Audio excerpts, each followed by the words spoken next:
Welcome to a half hour of MINDWEBS. Short stories from the worlds of speculative fiction.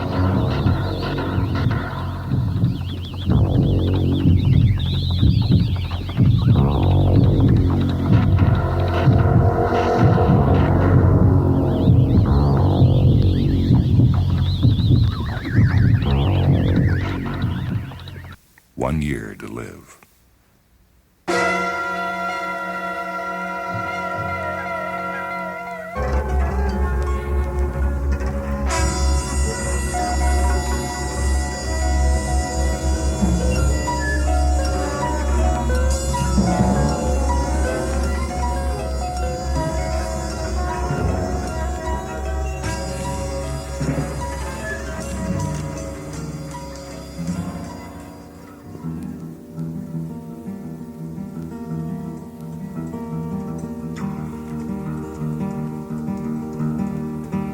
Wintergreen spent the first month of his last year searching for an existing cure for terminal cancer. He visited laboratories, medical schools, hospitals, clinics, great doctors, quacks, people who had miraculously recovered from cancer, faith healers, and little old ladies in tennis shoes. There was no known cure for terminal cancer, reputable or otherwise. It was, as he suspected, as he more or less even hoped. He would have to do it himself. He proceeded to spend the next month setting things up to do it himself. He caused to be erected in the middle of the Arizona desert an air-conditioned walled villa. The villa had a completely automatic kitchen and enough food for a year. It had a $5 million biological and biochemical laboratory. It had a $3 million microfilm library which contained every word ever written on the subject of cancer. It had the pharmacy to end all pharmacies, a liberal supply of quite literally every drug that existed: poisons, painkillers, hallucinogens, dendricides, antiseptics, antibiotics, headache remedies, heroin, quinine, curare, snake oil, everything. The pharmacy cost $20 million. The villa also contained a one-way radio telephone, a large stock of basic chemicals, including radioactives, copies of the Quran, the Bible, the Torah, the Book of the Dead, Science and Health with Key to the Scriptures, the I Ching, and the complete works of Wilhelm Reich and Aldous Huxley. It also contained a very large and ultra-expensive computer. By the time the villa was ready, Wintergreen's petty cash fund was nearly exhausted. With 10 months to do that which the medical world considered impossible, Harrison Wintergreen entered his citadel. During the first 2 months, he devoured the library, sleeping 3 hours out of every 24 and dosing himself regularly with Benzedrine. The library offered nothing but data. He digested the data and went on to the pharmacy. During the next month, he tried aureomycin, bacitracin, stannous fluoride, hexyl, resorcinol, cortisone, penicillin, hexachlorophene, shark liver extract, and 7,312 assorted other miracles of modern medical science, all to no avail. He began to feel pain, which he immediately blotted out and continued to blot out with morphine. Morphine addiction was merely an annoyance. He tried chemicals, radioactives, Christian Science, yoga, prayer, enemas, patent medicines, herb tea, witchcraft, and yogurt diets. This consumed another month, during which Wintergreen continued to waste away, sleeping less and less and taking more and more Benzedrine and morphine. Nothing worked. He had 6 months left. He was on the verge of becoming desperate. He tried a different tack. He sat in a comfortable chair and contemplated his navel for 48 consecutive hours. His meditations produced a severe case of eye strain and 2 significant words: spontaneous remission. In his 2 months of research, Wintergreen had come upon numbers of cases where a terminal cancer abruptly reversed itself, and the patient, for whom all hope had been abandoned, had been cured. No one ever knew how or why. It could not be predicted, it could not be artificially produced, but it happened nevertheless. For want of an explanation, they called it spontaneous remission. Remission meaning cure, spontaneous meaning no one knew what caused it, which was not to say that it did not have a cause. Wintergreen was buoyed. He was even ebullient. He knew that some terminal cancer patients had been cured. Therefore, terminal cancer could be cured. Therefore, the problem was removed from the realm of the impossible. It was now merely the domain of the highly improbable. And doing the highly improbable was Wintergreen's specialty. With 6 months of estimated life left, Wintergreen set jubilantly to work.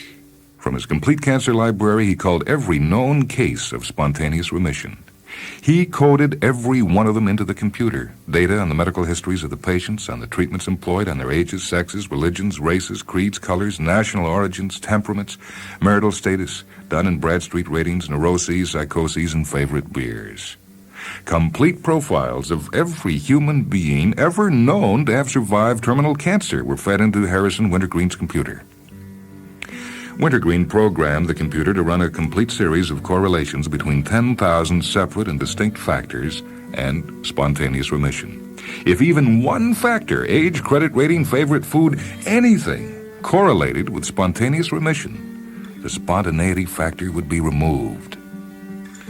Wintergreen had shelled out $100 million for the computer. It was the best damn computer in the world. In 2 minutes and 7.894 seconds, it had performed its task. In one succinct word, it gave Wintergreen his answer: negative. Spontaneous remission did not correlate with any external factor. It was still spontaneous. The cause was unknown.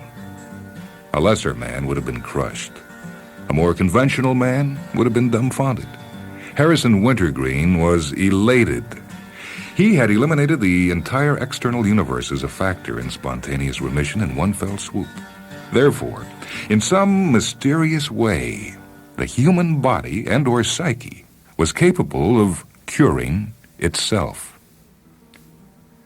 Wintergreen set out to explore and conquer his own internal universe. He repaired to the pharmacy and prepared a formidable potation.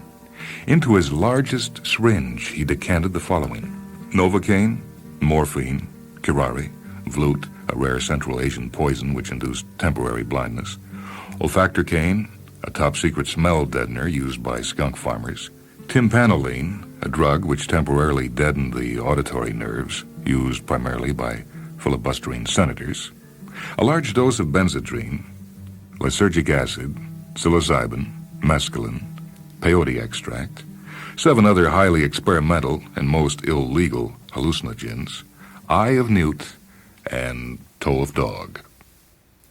Wintergreen laid himself out on his most comfortable couch. He swabbed the vein in the pit of his left elbow with alcohol and injected himself with a witch's brew. His heart pumped, his blood surged, carrying the arcane chemicals to every part of his body. The Novocaine blanked out every sensory nerve in his body. The morphine eliminated all sensations of pain. The vlut blacked out his vision. The olfactorcaine cut off all sense of smell. The tympanoline made him deaf as a traffic court judge. The curare paralyzed him. Wintergreen was alone in his own body. No external stimuli reached him. He was in a state of total sensory deprivation.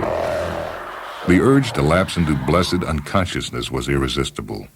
Wintergreen, strong-willed though he was, could not have remained conscious unaided. But the massive dose of benzedrine would not let him sleep. He was awake, aware, alone in the universe of his own body with no external stimuli to occupy himself with. And then 1 and 2, and then in combinations like the fists of a good fast heavyweight, the hallucinogens hit. Wintergreen's sensory organs were blanked out, but the brain centers which receive sensory data were still active. It was on these cerebral centers that the tremendous charge of assorted hallucinogens acted. He began to see phantom colors, shapes, things without name or form. He heard eldritch symphonies, ghost echoes, mad howling noises. A million impossible smells roiled through his brain. 1,000 false pains and pressures tore at him as if his whole body had been amputated. The sensory centers of Wintergreen's brain were like a mighty radio receiver tuned to an empty band, filled with meaningless visual, auditory, olfactory, and sensual static. The drugs kept his sense blank. The benzedrine kept him conscious. 40 years of being Harrison Wintergreen kept him cold and sane. For an indeterminate period of time, he rolled with the punches, groping for the feel of this strange, new, non-environment. Then gradually, hesitantly at first, but with ever-growing confidence, Wintergreen reached for control. His mind constructed untrue but useful analogies for actions that were not actions, states of being that were not states of being, sensory data unlike any sensory data received by the human brain. The analogies, constructed in a kind of calculated madness by his subconscious for the brute task of making the incomprehensible palpable, also enabled him to deal with his non-environment as if it were an environment, translating mental changes into analogues of action. He reached out an analogical hand and tuned a figurative radio inward away from the blank waveband of the outside universe and towards the as yet unused waveband of his own body, the internal universe that was his mind's only possible escape from chaos. He tuned, adjusted, forced, struggled, felt his mind pressing against an atom-thin interface. He battered against the interface an analogical translucent membrane between his mind and his internal universe, a membrane that stretched, flexed, bulged inward, thinned, and finally broke. Like Alice through the looking glass, his analogical body stepped through and stood on the other side. Harrison Wintergreen was inside his own body. It was a world of wonder and loathsomeness, of the majestic and the ludicrous. Wintergreen's point of view, which his mind analogized as a body within his true body, was inside a vast network of pulsing arteries like some monstrous freeway system. The analogy crystallized. It was a freeway, and Wintergreen was driving down it. Bloated sacks dumped things into the teeming traffic, hormones, wastes, nutrients. White blood cells careened by him like mad taxi cabs. Red corpuscles drove steadily along like stolid burgers. The traffic ebbed and congested like a crosstown rush hour. Wintergreen drove on, searching. He made a left, cut across 3 lanes, and made a right down toward a lymph node. And then he saw it, a pile of white cells like a 12-car collision, and speeding towards him, a leering motorcyclist. Black the cycle, black the riding leathers, black, dull black the face of the rider save for 2 glowing blood-red eyes. And emblazoned across the front and the back of the black motorcycle jacket and shining scarlet studs, the legend, Carcinoma Angels. With a savage whoop, Wintergreen gunned his analogical car down the hypothetical freeway, straight for the imaginary cyclist, the cancer cell. Splat, pop, crush! And Wintergreen's car smashed the cycle, and the rider exploded in a cloud of fine black dust. Up and down the freeways of his circulatory system, Wintergreen ranged, barreling along arteries, careening down veins, inching through narrow capillaries, seeking the black-clad cyclists, the Carcinoma Angels, grinding them to dust beneath his wheels. And he found himself in the dark, moist wood of his lungs, riding a snow-white analogical horse, an imaginary lance of pure light in his hand. Savage black dragons with blood-red eyes and flickering red tongues slithered from behind the gnarled balls of great air-sac trees. St. Wintergreen spurred his horse, lowered his lance, and impaled monster after hissing monster, till at last the holy lungwood was free of dragons. He was flying in some vast moist cavern. Above him, the vague bulks of gigantic organs. Below, a limitless expanse of shining, slimy, peritoneal plain. From behind the cover of his huge beating heart, a formation of black fighter planes, bearing the insignia of a scarlet sea on their wings and fuselages, roared down at him. Wintergreen gunned his engine and rose to the fray, flying up and over the bandits, blasting them with his machine guns. And one by one, and then in bunches, they crashed in flames to the peritoneum below. In 1,000 shapes and guises, the black and red things attacked. Black, the color of oblivion; red, the color of blood. Dragons, cyclists, planes, sea things, soldiers, tanks, and tigers in blood vessels and lungs and spleen and thorax and bladder, Carcinoma Angels all. And Wintergreen fought his analogical battles in an equal number of incarnations, as driver, knight, pilot, diver, soldier, and with a grim and savage glee, littering the battlefields of his body with the black dust of the fallen Carcinoma Angels. Fought and fought and killed, and finally, found himself knee-deep in the sea of his digestive juices lapping against the walls of the dank, moist cave that was his stomach. And scuttling towards him on chitinous legs, a monstrous black crab with blood-red eyes, gross, squat, primeval. Clicking and clittering, the crab scurried across his stomach towards him. Wintergreen paused, grinned wolfishly, and leaped high in the air, landing with both feet squarely on the hard black carapace. Like a sun-dried gourd, brittle, dry, hollow, the crab crunched beneath his weight and splintered into a million dusty fragments. And Wintergreen was alone. At last alone and victorious, the first and last of the Carcinoma Angels, now banished and gone and finally defeated. Harrison Wintergreen, alone in his own body, victorious, and once again looking for new worlds to conquer, waiting for the drugs to wear off, waiting to return to the world that always was his oyster, waiting and waiting and waiting.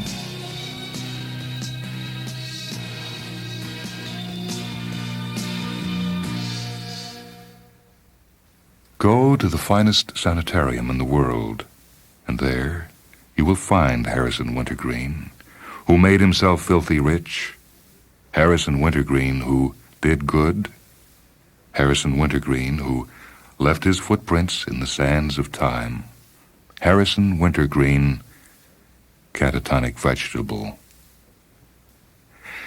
Harrison Wintergreen who stepped inside his own body to do battle with Carcinoma's Angels, and won, and can't get out.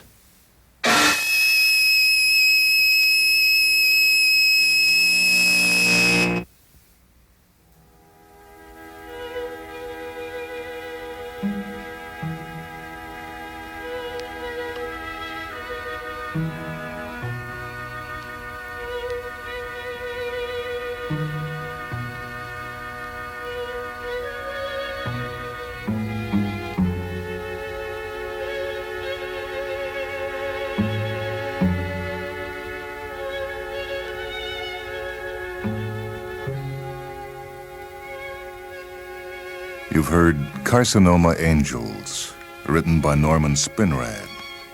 The story first appeared in the book Dangerous Visions, which was edited by Harlan Ellison. This is Michael Hanson speaking. Our engineer was Steve Gordon. MINDWEBS is a production of WHA Radio in Madison, a service of University of Wisconsin Extension.